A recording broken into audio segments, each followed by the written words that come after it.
반갑습니다. 할렐루야. 오늘도 우리 하나님의 축복과 은총이 오늘 예배 참석한 여러분 모두에게 충만하게 임하는 역사 있기를 예수 이름으로 축원합니다. 다 같이 한번 오늘 말씀을 따라서 봅니다. 다 이루었다. 오늘 30절에서 우리에게 말씀하고 있습니다. 예수께서 신 포도주를 받으신 후에 이르시되 다 이루었다 하시고 머리를 숙이니 영혼이 떠나가시니라. 아멘. 해골이라고 하는 뜻의 골고다, 그곳에 세워진 십자가에 못 박히신 예수님, 그때 예수님은 십자가상에서 이렇게 외치셨습니다. 다 이루었다. 이란 예수님의 그 외침은 자신을 이 땅에 보내신 아버지 하나님께 인류 구원을 위한 메시아 그 사역을 완성했다고 하는 보고가 되는 것이며, 죄와 세상에 대해서는 승리했다고 하는 위대한 그 승리의 선언이다, 이렇게 말할 수 있습니다. 그래서 다 이루었다고 하는 이 한마디는 짧은 한마디지만 그 한마디는 예수 복음의 핵심이 되는 것이며 우리 모든 인류의 새로운 희망이 되는 것이다 말할 수 있습니다. 오늘도 여러분 모두에게 이러한 우리 주님의 음성이 들려지고 주님의 그 승리가 충만하게 임하는 역사가 있기를 예수 이름으로 축원합니다. 인류를 구원하시는 메시아 사역을 온전히 성취하신 예수님, 오늘 우리에게 주시는 말씀은 이것입니다. 예수님은 몇몇의 특별한 사람들이 아니라, 몇 사람만이 아니라 온 세계 모든 백성, 전 세계 모든 백성들에게 복음이 되는 메시아 그 사역을 성취하셨습니다. 할렐루야. 다 같이 한번 따라서 봅니다. 온 세계 백성들을 위한 복음입니다. 과거 우리나라에 형무소가 있었습니다. 형무소 아시지요? 죄인을 잡아다가 가두는 감옥, 그 장소를 말합니다. 일제시대에는 우리나라의 독립투사들을 잡아다가 고문하고 죽였던 악명 높은 서대문 형무소가 있었습니다. 그리고 얼마 전까지만 해도 우리들은 죄인들을 가두는 감옥을 형무소라고 말했습니다.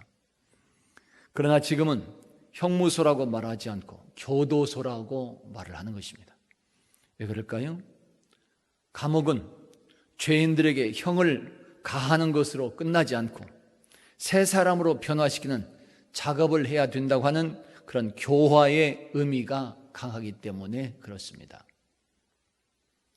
형무소, 형을 가하는 곳입니다. 그러나 지금은 교도소입니다. 교화시키는, 변화시키는, 거듭나게 하는 그런 곳이라 지금 말하고 있습니다. 그래서 우리나라에서도 오래전부터 형무소를 교도소라고 하는 이름으로 바꾸어서 사용하고 있는 것입니다. 형무소가 이렇게 교도소로 바꾸어지는 역사, 이런 일이 저절로 된 것이 아니었습니다. 형무소가 죄인을 새롭게 교화시키는, 변화시키는 교도소가 되어야 한다고 주장을 하면서 운동했던 그 사람이 있습니다. 그 사람은 바로 영국의 엘리자베스 프라이라고 하는 여성입니다. 엘리자베스 프라이, 이분은 영국의 기독교 퀘이커 신도였으며 각종 사회 개혁에 앞장을 섰던 그런 분입니다. 그 중에서도 이분은 교도소 개혁에 중점을 두고 앞장을 섰던 그런 분입니다. 그래서 감옥 수감자들의 천사로 불려지고 있었으며 기독교 교정선교, 교도소 선교 개혁의 창시자로 불려지고 있습니다. 엘리자베스 프라이는 어떻게 해서 이 운동을 할 수 있었을까요? 그것의 시작은 하나님의 말씀을 읽다가 감동을 받았기 때문이었습니다. 성경을 읽다가 예수 그리스도의 말씀으로 변화시킬 수 없는 죄인은 아무도 없다는 것을 알게 된 것입니다. 다시 말하면 예수 복음만이 사람을 변화시킬 수 있다고 하는 그 힘과 능력을 체험하게 된 것입니다. 바로 그때부터 죄인들을 말씀으로, 즉 복음으로 교화시킬 수 있도록 형무소를 교도소로 바꾸는 운동을 하게 되는 것입니다. 이러한 운동이 우리나라에도 전해지게 됨으로 해서 목사님들이 교도소에 직접 들어가서 복음을 전할 수 있게 된 것입니다. 그러자 교도소 내에서 많은 역사들이 일어나기 시작했습니다. 잔인한 범죄로 인해서 사형 선고를 받았던 그 사람들이 교도소에서 예수 복음을 듣고 회개하는 역사가 일어나게 되었으며, 많은 사람들이 교도소 내에서 예수 믿고 거듭나는 일들이 나타나기 시작했습니다. 어떤 사람은 주의 종으로 거듭날 수 있었으며, 또 어떤 사람은 사회에 나와서 세상을 아름답게 변화시키는 그 역할들을 감당하기도 했습니다. 이렇게 형무소를 교도소가 되게 하고 죄인을 아름다운 사람으로 변화시키는 그런 역사, 그것은 사람의 힘으로 된 것이 아니었습니다. 세상의 힘도 아니었습니다. 예수 복음의 능력이었습니다. 왜 그래요? 그것은 예수 복음만이 사람의 영을 움직일 수 있었고 마음과 생각을 움직일 수 있었기 때문이었습니다. 할렐루야. 복음이란 무엇일까요? 복음이란 글자 그대로 기쁜 소식을 말하는 것입니다. 좋은 소식, 복음이라고 말할 수 있습니다. 큰 기쁨을 가져다 주는 메시지, 그 소식이 바로 복음이라고 하는 것입니다. 더 자세하게 말하면 하나님의 아들 예수께서 그 복음 자체라고 말할 수 있습니다. 왜 그래요? 예수님은 우리 인류에게 큰 기쁨의 소식이 되기 때문에 그렇습니다. 어떤 기쁨의 소식일까요?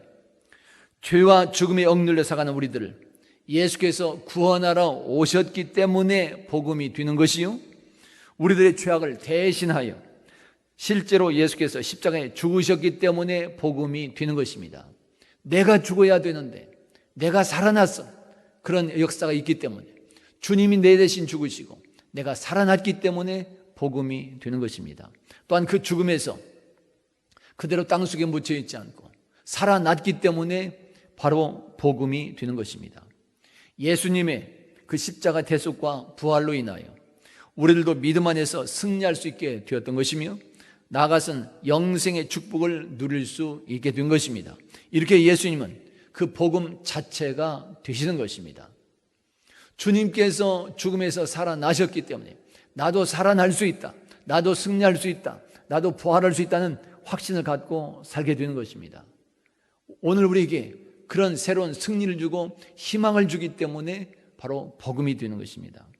오늘 우리들이 바로 이 복음이신 예수를 구세주로 믿고 그 믿음 안에서 생활하게 될 때 하나님은 우리에게 능력으로, 권능으로 임재해 주시는 것입니다.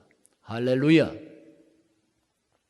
로마서 1장에서는 이렇게 말씀해 주고 있습니다. 다 같이 한번 보실까요? 로마서 1장입니다. 똑같이 봉독합니다. 시작. 내가 복음을 부끄러워하지 아니하노니 이 복음은 모든 믿는 자에게 구원을 주시는 하나님의 능력이 됨이라. 아멘. 하나님의 믿는 자에게 주시는 하나님의 능력, 하나님의 권능, 이것이 바로 예수 복음의 힘입니다.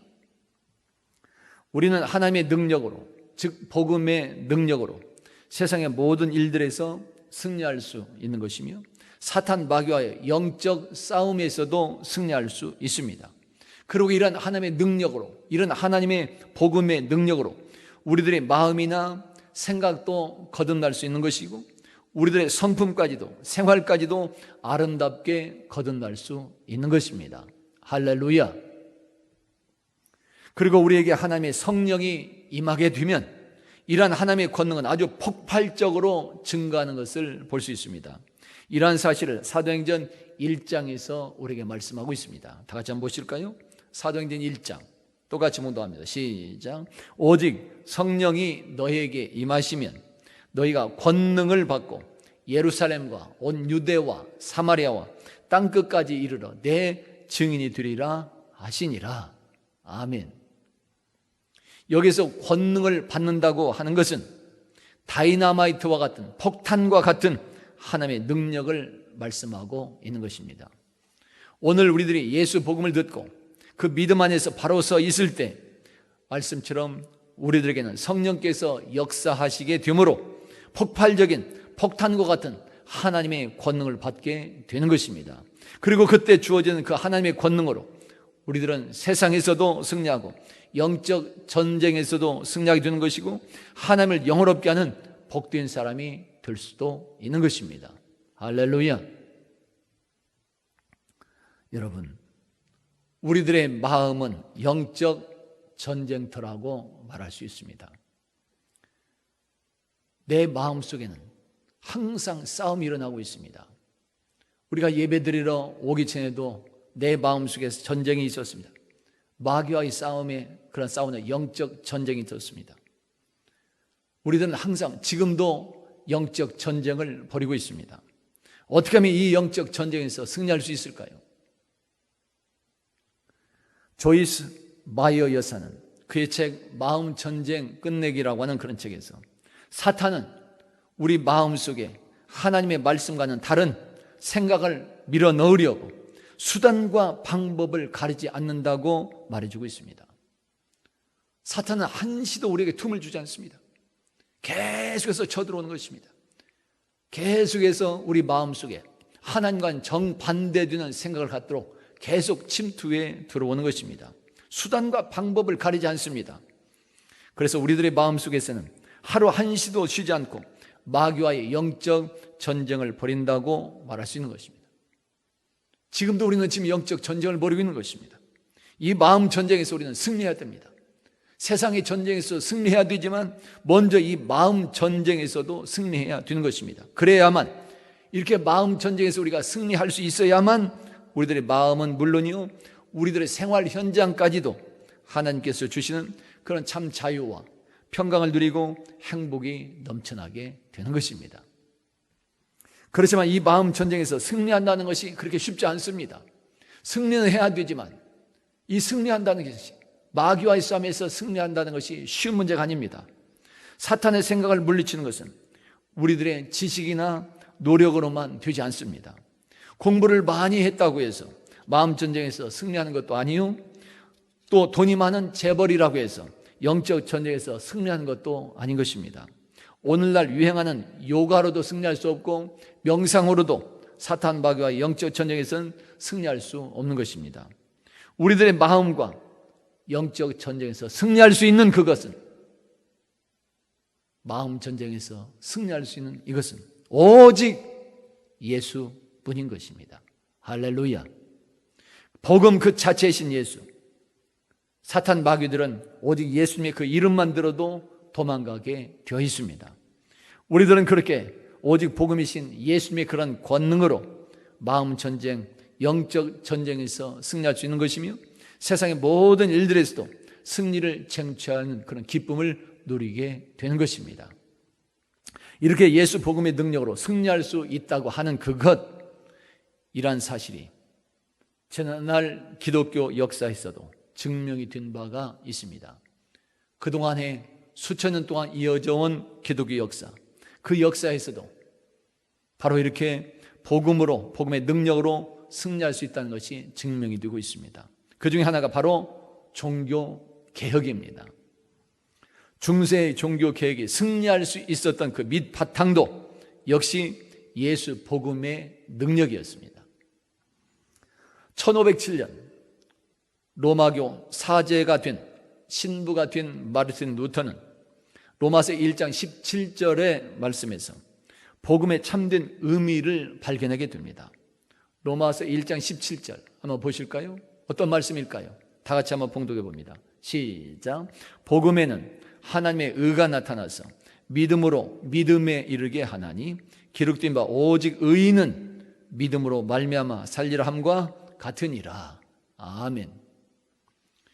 마르틴 루터가 바로 이렇게 복음 안에서 의인은 믿음으로 말미암아 살 수 있다는 이 진리를 발견함으로써 종교개혁 운동의 시발점이 되는 것입니다. 그 전까지는 이 진리를 몰랐습니다. 의인은 믿음으로 얻게 되고 믿음으로 구원받는다는 사실들을 그 전까지는 생각지 못했습니다. 그러나 마르틴 루터가 이 말씀을 읽다가 감동을 받고 이 진리를 발견함으로써 믿음으로 의인은 믿음으로 된다는 사실을, 살 수 있다는 이 진리를 발견하게 됨으로써 종교개혁 운동이 시작이 되는 것입니다. 이렇게 해서 성경으로 돌아가고자 하는 것이, 복음으로 돌아가고자 하는 것이, 말씀으로 돌아가자 하는 것이 바로 종교개혁 운동이 되는 것입니다. 뿐만 아니라 오늘 우리들이 예수 복음을 듣고 그 믿음 안에 바로 서서 행하게 될 때 드디어 우리들의 인격도 또 생활까지도 아름답게 거듭나는 축복을 체험하고 누릴 수 있는 것입니다. 왜 그럴까요? 예수 복음의 능력이 우리 사람의 마음을 움직일 수 있기 때문에 그런 것입니다. 예수 복음의 능력이 사람의 마음뿐이 아니라 성품까지도, 인격까지도 움직일 수 있기 때문에 그런 것입니다. 이렇게 예수 복음의 그 능력으로 죄인이 하나님의 참 인재로 거듭날 수 있게 되는 것이며 죽음의 사람이 생명의 사람으로 거듭나게 되는 것입니다. 그리고 이 예수 복음의 이 능력으로 불평의 사람을 감사의 사람으로 바꿔지게 하는 것이며 예수 복음의 이 능력이 절망의 사람을 소망으로 인도해 주는 것이고 예수 복음의 그 능력이 깜깜한 암흑 같은 이 세상을 환한 빛으로 밝혀지게 만들어 주는 것입니다. 그리고 예수 복음의 그 능력이 우리들의 인성을, 우리들의 성품을 예수님의 성품으로 거듭나게 만들어 주는 것입니다. 할렐루야. 그러므로 바로 여기에서 예수 복음은 우리들 것만이 아니라 온 세계 백성들에게 전해 주어야 한다는 바로 그런 필요성과 이유를 알게 되는 것입니다. 왜 그래요? 그렇게 복음을 전해 줌으로써 하나님께서 약속하신 그 승리와 그런 축복을 이제는 내 자신만이 아니라 내 가족만이 아니라 내 교회만이 아니라 세상 모든 사람들과 함께 받고 누리며 또 하나님께 영광 돌릴 수 있어야 하기 때문에 그런 것입니다. 할렐루야. 이러한 이유들 때문에 예수님은 공생애의 모든 사명을 감당하시고 부활 승천하시기에 앞서서 제자들에게 복음을 전하도록 하는 선교의 명령을 하셨던 것입니다. 마가복음 16장에서 우리에게 말씀하고 있습니다. 다 같이 한번 보실까요? 마가복음 16장 똑같이 봉독합니다. 시작. 또 이르시되 너희는 온 천하에 다니며 만민에게 복음을 전파하라. 아멘. 온 천하 모든 만백성들에게 복음을 전파하라. 예수님은 세상 모든 백성들이 복음 듣기를 원하고 있으며 세상 만 백성들이 예수를 구세주로 믿고 그의 능력을 받아서 약속된 구원의 기쁨과 행복과 그 승리를 쟁취하며 누리기를 원하고 있는 것입니다. 예수님은 세상의 몇몇 사람들만이 아니라 세상 모든 만 백성들이 예수 안에서 주어진 그런 복음의 능력으로 세상의 일들에서나 영적 전쟁에서도 항상 승리자가 되기를 원하고 있는 것입니다. 할렐루야. 페니실린이 있습니다. 항생제. 페니실린 항생제가 처음 나왔을 때 사람들은 페니실린 주사 맞는 것을 아주 끔찍하게 싫어했다고 합니다. 전쟁터에서는 그렇게 용맹스러웠던 그런 군인들까지도 페니실린 주사만 놓으려고 하면 벌벌 떨며 피했다고 합니다. 사람들이 페니실린을 무서워하는 데는 그만한 이유가 있었습니다. 페니실린에 대해서 잘 모르고 있었기 때문에 그런 것입니다. 하지만 시간이 지나고 나서 어느 때부터인가 페니실린이 만병통치약에 가깝다고 하는 그런 소문이 나기 시작했습니다. 그러자 그때부터는 벌벌 떨고 피했던 그런 사람들이 주사를 맞기 위해서 앞다투어서 줄을 서게 되는 것입니다. 아무리 아파도 기꺼이 주사를 맞겠다며 스스로 찾아오는 역사가 일어나게 된 것입니다. 그렇습니다. 예수 복음을 전하는 것도 이와 같을 수 있습니다. 복음을 전할 때 처음에는 거부당하고 핍박도 받게 됩니다. 하지만 예수님을 바로 알게 되면 달라지기 시작하는 것입니다. 예수님이 누구인가를 알게 되면, 나와 무슨 관계에 있다는 것을 알게 되면 바로 달라지기 시작하는 것입니다. 피하지도 않고 오히려 예수님을 찾아오는 역사도 일어나는 것이에요. 그때부터 새로운 생명이 탄생이 된 것입니다. 우리들이 예수께서 구원이며 생명이요 승리라고 하는 이 복음을 왜 적극적으로 이렇게 알려야 되는지, 그런 이유가 바로 여기에 있는 것입니다. 세상 사람들은 모르는 것이, 예수가 누군지를 알지 못하는 것입니다. 그러니까 예수를 믿으려고도 하지 않는 것이, 바로 우리들이 알려주고 전해주어야, 주님께서 왜 오셨는지 누구인가를 알려주어야 그들도 주님 만날 수 있고 구원의 기쁨을 누리며 예수 믿기도 하고 달려오게 되는 것입니다. 그리고 주님께서 함께 하신 승리의 기쁨도 누리게 되는 것입니다. 그래서 예수님이 이렇게 명령하시고 있습니다. 마태복음 28장입니다. 다 같이 한번 보실까요? 똑같이 봉독합니다. 시작. 그러므로 너희는 가서 모든 민족을 제자로 삼아 아버지와 아들과 성령의 이름으로 세례를 베풀고 내가 너희에게 분부한 모든 것을 가르쳐 지키게 하라. 볼지어다 내가 세상 끝날까지 너희와 항상 함께 있으리라 하시니라. 아멘. 바로 이것이 우리 모든 인류에게 행하신 예수님의 뜻입니다.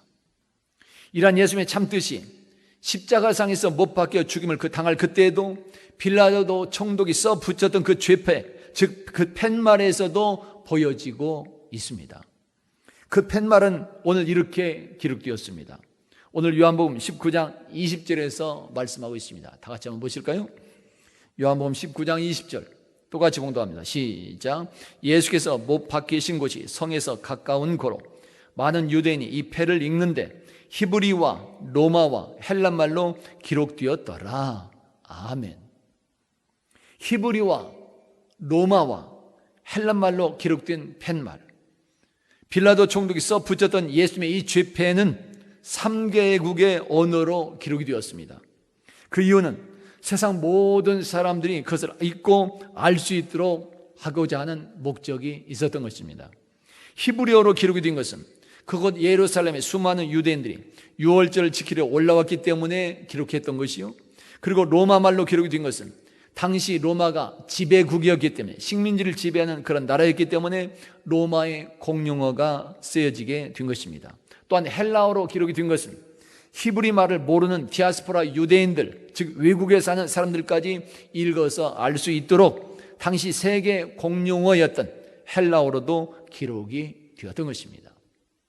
이렇게 볼 때 예수님의 죄패가 세계 국어로 기록이 되었다는 것은 예수께서 인류의 구세주가 되시며 온 세상 만방 백성의 구세주가 되시며 예수께서 왕으로 오셨다는 그 사실을 온 세상 그 백성들에게 증거되고 전해지도록 하려고 하는 하나님의 계획과 섭리가 있었다는 것이요, 또한 그 계획이 오늘 성취되었다는 사실을 말씀하고 있는 것입니다. 이렇게 예수님의 십자가 대속은 몇 사람만을 위한 것이 아니었습니다. 예수 복음은 십자가 밑에까지 따라왔던 몇몇의 특별한 사람만을 위한 것이 아니요, 또한 유대인과 이스라엘 백성들을 넘어서서 온 세계 모든 백성들의 메시아가 되도록 하기 위한 그런 계획이 있었다는 것을 알게 되는 것입니다. 할렐루야. 여러분, 우리 기독교는 몇몇 엘리트들을 위한 종교가 아닙니다. 잘 사는 사람들, 출세한 사람들, 성공한 사람들, 잘난 사람들을 위한 종교가 아닌 것입니다. 그래서 교회는 몇몇 사람들을 위한 교회가 되는 것이 아니라 모든 사람을 위한 교회가 되어야 하는 것이요, 예수 복음도 세상 모든 사람들에게 전해지고 증거되어야 되는 이유가 바로 여기에 있는 것입니다. 할렐루야. 성도 여러분, 어떻게 하면 세상 모든 백성들이 승리하는 그런 기쁨과 행복을 함께 누릴 수 있을까요? 어떤 사람이 그래서 우리들이 세상의 어둠을 이기고 승리할 수 있는 그런 수단은, 세상의 어둠을 이기고 승리하는 그 수단은 싸우는 것이 아니라 불을 밝히는 것임을 읽어본 적이 있습니다. 정말로 그런 것 같습니다. 싸우지 않고 이기는 것이 가장 아름답게 승리하는 방법이라 말할 수 있습니다. 싸우고 지는 사람이 있는가 하면 싸우지도 않고 이기는 사람이 있습니다. 무엇이 더 아름다운 방법일까요? 싸우지 않고 이기는 방법이 가장 아름다운 방법입니다. 그러면 어떻게 하면 우리가 싸우지 않고 깜깜한 어둠 같은 이 세상을 불을 환하게 밝히는 그런 방법으로 이길 수 있을까요? 세상을 환하게 불을 밝혀서 이길 수 있는 그런 방법 무엇이 있을까요? 그것은 예수 복음의 빛으로 가능한 것입니다. 할렐루야. 우리들 개인의 자아 실현도, 자아 성취도 예수 복음의 능력을 믿고 의지함으로 가능한 것이고, 가정의 행복을 누리는 것도 예수의 복음의 빛을 밝힘으로써 가능한 것입니다. 그리고 사회의 정의를 이루어서 하나님의 나라가 이루어지고 영광을 돌리게 되는 것도 예수 복음의 빛을 세상에 밝힘으로 가능하게 되는 것입니다. 그러므로 우리 성도들은 예수 구원과 생명의 그 복음을 내 이웃 모두에게, 세상 모든 만 백성들에게 증거하고 나누는 것이 예수님의 뜻이라고 하는 사실을 알고 그 복음 전하라고 하는 그 선교 명령에 충성하는 아름다움이 있기를 예수 이름으로 축원합니다. 그래서 여러분 모두 다 약속된 축복을 받고 다 누리시며 하나님께서 명하신 그 사명도 다 이루고 성취하며, 더 나아가서는 우리 교회와 성도들의 복음 전파로 인하여 온 세상 모든 백성들이 하나님께 엎드려 경배하는 그 역사가 속히 이루어질 수 있기를 예수 이름으로 축원합니다. 다 같이 한번 따라서 봅니다. 온 세계 백성들을 위한 복음입니다.